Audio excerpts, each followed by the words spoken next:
There's nothing inherently wrong with being a debunker, but there is something wrong with omitting the parts that don't fit your proposed hypothesis. So what I mean by this is, if a police officer were to investigate a car crash and they didn't listen to the witness testimony and they only used a video that didn't have the audio, the original audio in it, and then they claimed that they somehow figured out what happened, that's not an accurate representation of what actually happened. You need to listen to the people that were actually there. So let's listen to them.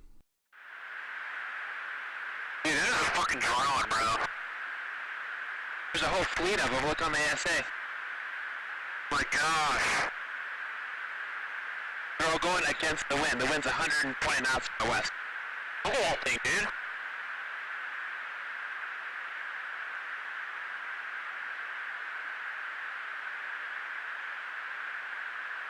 That's not our LNS though, is it? It's not. That is the LNS, dude. Well, if there's like... Look at that thing. It's rotating.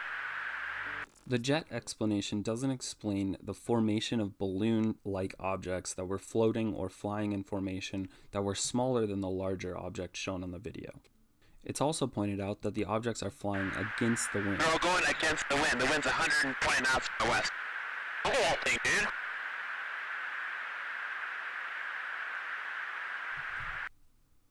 I'd like to make a few corrections on the TTSA captions.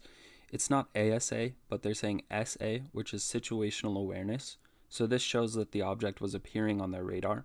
Actually, the objects were appearing on their radar. And later in an interview, Dania Coyne said that the objects were aware of their presence, or seemed like they were aware of their presence, because they were actively moving around them. And Lieutenant Graves has said that the objects followed the carrier battle group all the way to their deployment in the Middle East. When I say it was following us, I don't mean individual aircraft. I mean wherever we were, they were there. So that could mean two things. That could mean they were already there, or they were following the strike group, but they weren't following individual aircraft. And of course, at this point, we're like, okay, well, clearly this is nothing that we're used to seeing out there. We submitted a safety report saying that there was an unidentified object in our working space, and we don't know what to do.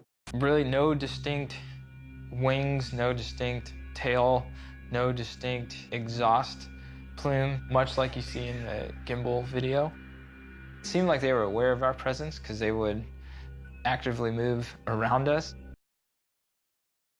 And then you can hear them saying, "Is that on our LNS?"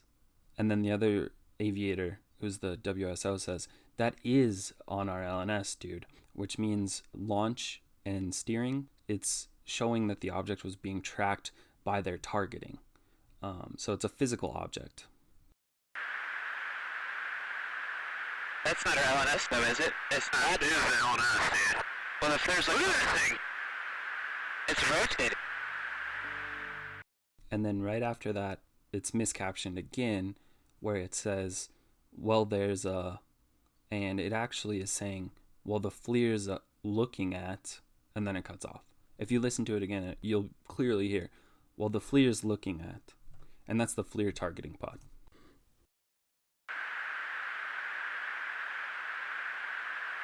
That's not our LNS though, is it? It's not. That is the LNS, dude. Well, if there's like... Look at that thing. It's rotating. So Mick West is trying to say that the shape of the gimbal object as well as the rotation shown in the video are both artifacts of the gimbal camera lens rotating or being out of focus. But interestingly enough, the video that Mick West included in his video was shot by a guy who doesn't agree with Mick West's conclusions about the rotation of the object. So I'll play that clip for you now. You know, I see this object rotating, and it's very odd to me because the engine is giving off a typical engine flare. Mm-hmm. Like, you see spikes around the halo of the engine, you know, you see erratic movement, you see things that are typical in all the FLIRs, all the detectors that I've seen. They all have a similarity in that you see, you know, it's just heat coming out of a jet engine, and it's seeing that. It's looking at the jet, and it sees the spiking, because they're not consistent, you know. So that's something that I was seeing. I'm thinking it doesn't look like an engine to me. It's much too clear and crisp to be an engine exhaust. There's the absence of any type of wings, any type of propulsion system, any rotors, anything like that.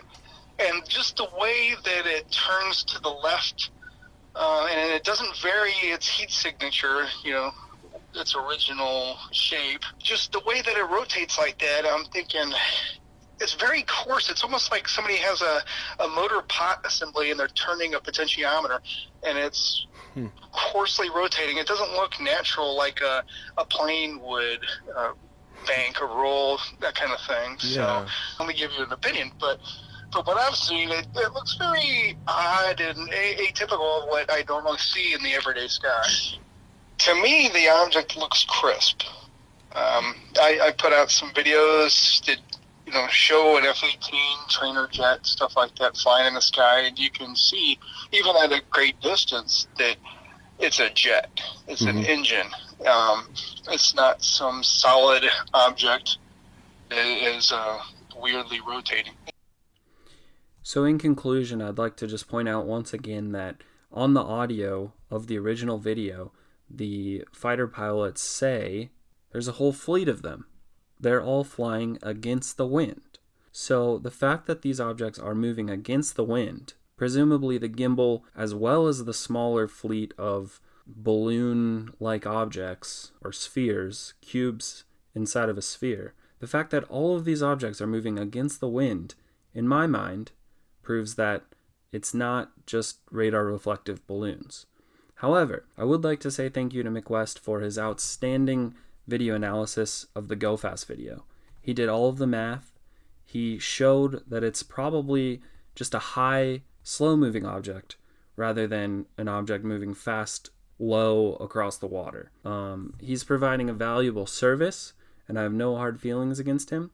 I just wish that for the Nimitz and the gimbal videos, he would be slightly more open-minded, and most importantly, to not discount or omit data that does not fit his hypothesis. If you're going to come up with a hypothesis, it needs to be able to fit the witness testimony, the video, the radar data, and especially the audio. You can't omit any of these things. So is it solved? Well, not in my opinion.